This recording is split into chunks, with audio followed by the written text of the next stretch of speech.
Sir मैंने ये पूछना था सर, एक तरफ तो है कि जोड़े आसमानों पे बनते हैं सर, अगली नस्ल आनी होती है, नस्ल दर नस्ल आनी है, और दूसरी तरफ किसको हम सेलेक्ट कर रहे हैं सर, वो हमारे ऊपर बात आ रही है सर। ये क्या किसको हम सेलेक्ट कर रहे हैं?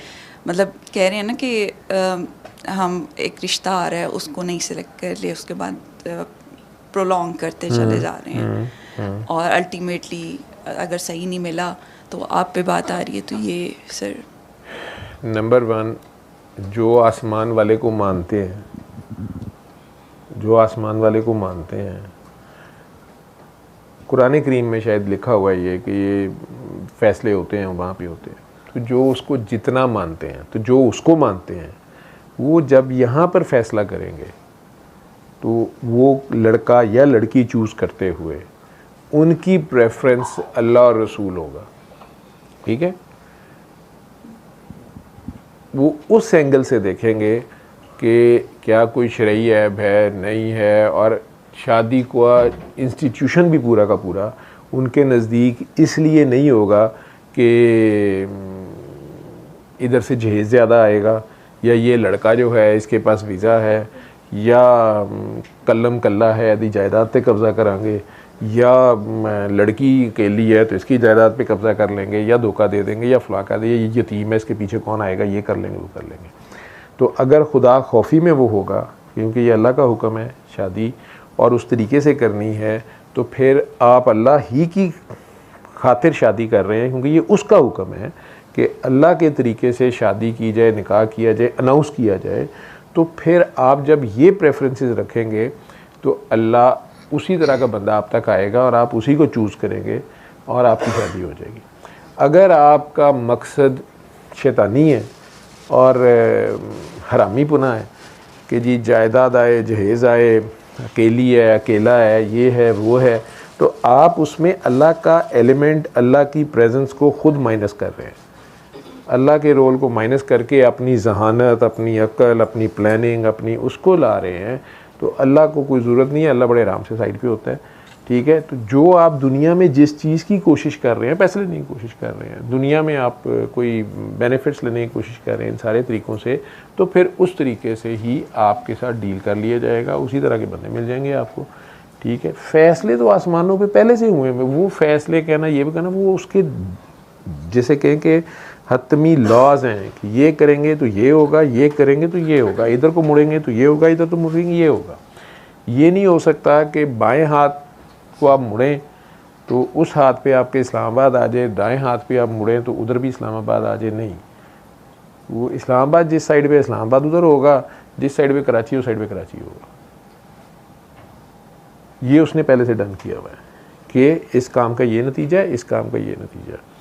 बाकी जहाँ कोई डिवाइन इंटरवेंशन बड़ी हो जाती है, कोई ऐसी क्लैमिटीज़, कोई ऐसे हादसे जो आपकी ह्यूमन कैपेसिटी में नहीं है, आपने बिल्कुल अल्लाह के हुक्म के मुताबिक शादी की, अपने बच्चे की, बच्ची की, साल बाद ही खुदा न खास्ता कोई एक्सीडेंट हो गया, बेवा हो गई, ये हो गया, अब ये अल्लाह की तरफ से आ गया, आपका उसमें नहीं था रोल। हाँ, वैसे उसमें कॉन्सिक्वेंसेस अगर देखेंगे वो पीछे नज़र आ जाएगा कि आपने भी पीछे कहीं ऐसा काम कर दिया था, किसी जवान को बेवा कर दिया था या किसी कुछ कर दिया था, आपके भी कोई रोल ऐसे थे पीछे, तो वो फिर किसी कर्ज, किसी कुछ वो चल रहा होता है, वो भी अपना रोल प्ले कर रहा होता है।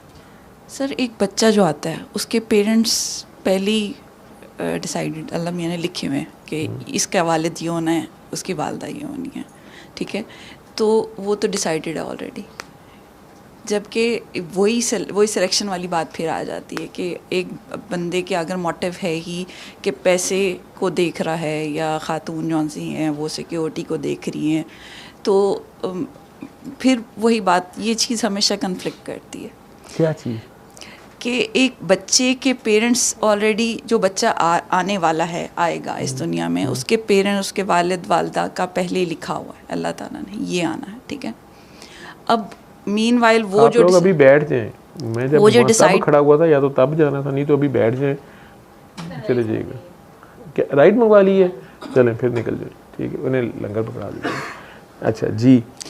और जो भी मटेरियलिस्टिक मोटिव्स हैं उसको देखते हुए लड़का लड़की डिसाइड कर माँ रहे हैं। बाप ने ऐसे डिसाइड कर लिया, ये लड़के लड़की ने कर लिया, बच्चा तो डन। आप कह रहे हैं कि वो पैदा जिन पेरेंट्स पे हुआ है वो अल्लाह ने ऑलरेडी पहले से रखा हुआ है, और वो पेरेंट्स कोई ऐसे हैं जो बड़े लालची हैं, दोनों ग्रीडी हैं, या एंटी रिलीजन हैं, कुछ हैं, तो उनका बच्चा अगर एथिस्ट के घर बच्चा पैदा हो गया तो उस बेचारे का क्या कसूर है? ये सवाल है आपका? नहीं, ये तो लिखा होता है, फिर उसके बाद मतलब हम कैसे डिसाइड कर सकते हैं कि मतलब अल्लाह ताला ने मुझे हमेशा कन्फ्लिक्ट करता है। एक तो ये कि पहले सवाल मुझे बताएं, कन्फ्लिक्ट क्या कर रहा है? सब वो यही करता है कि पहले लिखा होता है कि अल्लाह ताला ने ये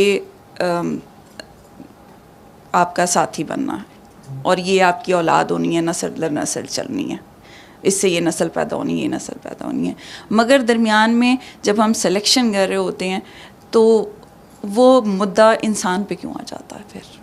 इसलिए कि इंसान के सामने दोनों तरह के लाए जाते हैं, ठीक है?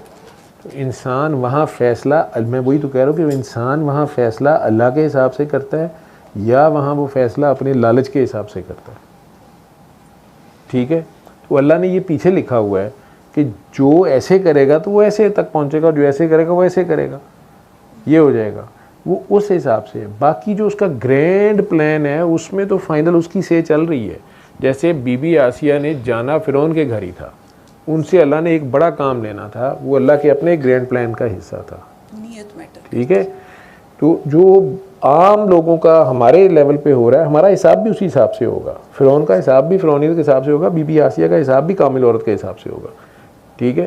तो हम जो आम लोग हैं जी, ये वो फलां, तो हमारा हिसाब भी उस हिसाब से होगा। लेकिन हमारी नीयत क्या है? तो नीयतां दी मुरादां ते आनियां ने सामने, वो ऐसे है। मेरा ख्याल है आप सवाल यही कर रही हैं, कुछ और या मुझे नहीं समझ आ रहा। नहीं, वो यही था मैं बार बार कह रहा हूँ कि वो नीयत, हर चीज़ में हमारी नीयत काउंट करेगी। आप ये भी नहीं कह सकते कि दो एथिस्ट माँ बाप हैं या कोई एंटी रिलीजियस हैं या नॉन मुस्लिम कोई हैं, तारीख भरी पड़ी है कि उनमें से बहुत से कईयों के बच्चे जो हैं वो मुस्लिम हो गए बाद में, या वो जेन्युइन किस्म के यानी रियल प्रैक्टिसिंग मुस्लिम बन गए, या peaceful citizen, far better than मुनाफिकीन। तो अल्लाह ने ऐसे भी लोग हैं। वो जो हदायत की रमक है वो कैसे उनके घर तक पहुंच गई, जहाँ दोनों माँ बाप ऐसे थे या वैसे थे, वो अब अल्लाह की मर्ज़ी है, क्योंकि बहरहाल सारे आदम अलैहिस्सलाम के डिसेंडेंट में से हैं, ठीक है?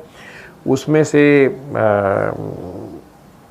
काबेल ने कत्ल कर दिया, कुछ भी कर दिया, उसकी औलाद में से भी अब वो बाप वाली खसलत आनी तो चाहिए, और वो जो अच्छा बच्चा था वो तो शहीद हो गया, कत्ल कर दिया गया, लेकिन इसमें से भी अच्छे निकले बाद में, आगे जाके निकल आए। कुछ खसलतें तो बाप की आनी थी ना, उधर से दादा की आनी थी, तो वो आगे कुछ फसादी थे। हज़रत याकूब अलैहिस्सलाम की औलाद में से ही जो हैं वो 11 बेटे या यहूदा वगैरह वो सारे हैं, और हज़रत यूसुफ अलैहिस्सलाम वो भी याकूब अलैहिस्सलाम की औलाद है, ठीक है ना? जहाँ तक शादी की बात है कि वो कह रहे वो सारा लिखा ज़रूर उसने हुआ है, लेकिन मुद्दा आप पे ही आएगा, क्योंकि आपको यहाँ चॉइस दी जा रही है ना, उस चॉइस में आपके सामने आ रही है एक कज़न है, वो बाकी उसमें सारे कोई शरई ऐब नहीं है, बस ये है कि ज़रा ਉਹਦੀ अम्मी तो ਤੁਹਾਡੀ अम्मी दी नहीं बनी, और उसके पैसे कम है, वो रिश्ता करने में इंटरेस्टेड है। अब अल्लाह रसूल का इशारा ये है, उन्होंने बाउंड नहीं किया आपको, लेकिन उनका इशारा ये है कि बेहतर है कि सिला रहमी की जाए, ठीक? आपने शादी की कि नहीं, ये जो मेरा क्लास फेलो है ना, एक तो ये मल्टी मिलियनियर पहले से है, ऊपर से ये स्मार्ट भी ज़्यादा है, ठीक है? तीसरे ये कि उनके घर तो जाना ही नहीं है, ठीक? अब शादी हो गई, शादी हो के पता लगा कि जी सारा पैसा तो ऑलरेडी कर्जा उन्होंने उत्ते चढ़िया है, प्लेज जो है, ठीक है? और आपके जाते साथ ही फैसले आने शुरू हो गए अदालतों के, उल्टा इल्ज़ाम आप पे आना शुरू हो गया। सस जड़ी सी वो चाची तो भी ज़्यादा कलैनी निकल आई, ठीक है? उन्होंने कहा ऐसी मनूस आई है, साडा तो जरा नाश कर दिता, ठीक है? अब अल्लाह याद आया, अल्लाह कित्थे लिख दिता है जी? अल्लाह ने कहा मैं तो उत्थे भी लिखिया सी, उत्थे करा लेना सी, ਠੀਕ ਹੈ, ਚਾਚੇ ਦਾ ਮੁੰਡਾ ਤੇਰੇ ਨਾਲ ਹੀ ਆਇਆ ਸੀ, ਉਹਨੂੰ ਤੇ ਤੂੰ ਮੰਨਿਆ ਕੋਈ ਨਹੀਂ, ਤੇ ਉਹ ਜੀ ਤੁਸੀਂ ਪਹਿਲੇ ਲਿਖਿਆ ਸੀ ਹੋਣਾ ਹੀ ਇੱਥੇ ਸੀ। ਮੈਂ ਕਿਹਾ ਉਹ ਠੀਕ ਹੈ, ਮੈਂ MG ਲਿਖਣਾ ਸੀ, ਲੇਕਿਨ ਜਿਹੜਾ ਤੂੰ ਸੋਚਿਆ ਸੀ ਉਹਦੀ ਵੀ ਤੇ ਗੱਲ ਕਰਨਾ। ਠੀਕ ਹੈ, ਮੈਂ ਲਿਖਿਆ ਸੀ ਜੇ ਇੱਧਰ ਕਰੇਗੀ ਤੇ ਇੰਜ ਹੋਏਗਾ, ਇੱਧਰ ਕਰੇਗੀ ਤੇ ਇੰਜ ਹੋਏਗਾ, ਇੱਧਰ ਕਰੇਗੀ ਤੇ ਇਹ ਪ੍ਰੋਬਲਮਸ ਆਉਣਗੀਆਂ, ਇੱਧਰ ਕਰੇਗੀ ਤੇ ਇਹ ਪ੍ਰੋਬਲਮਸ ਆਉਣਗੀਆਂ। ਠੀਕ ਹੈ, ਤੁਸੀਂ ਕਿਹਾ ਨਹੀਂ ਇਹ ਪ੍ਰੋਬਲਮਾਂ ਦੀ ਖੈਰ ਹੈ, ਇਹ ਪ੍ਰੋਬਲਮਾਂ ਦੀ। ਜਦੋਂ ਉੱਧਰ ਗਏ ਹੋ ਤੇ ਉਹ ਖਾਣ ਦੇ ਢੋਲ ਹੋਰ ਸਨ ਤੇ ਖਾਣ ਦੇ ਕੁਛ ਹੋਰ ਸਨ। ठीक, तो फिर अल्लाह याद आया, तो अल्लाह तो किसी बहाने फिर याद तो उसने अपना आप कराना ही होता है। कन्फ्यूजन दूर हुई है कि नहीं अभी भी?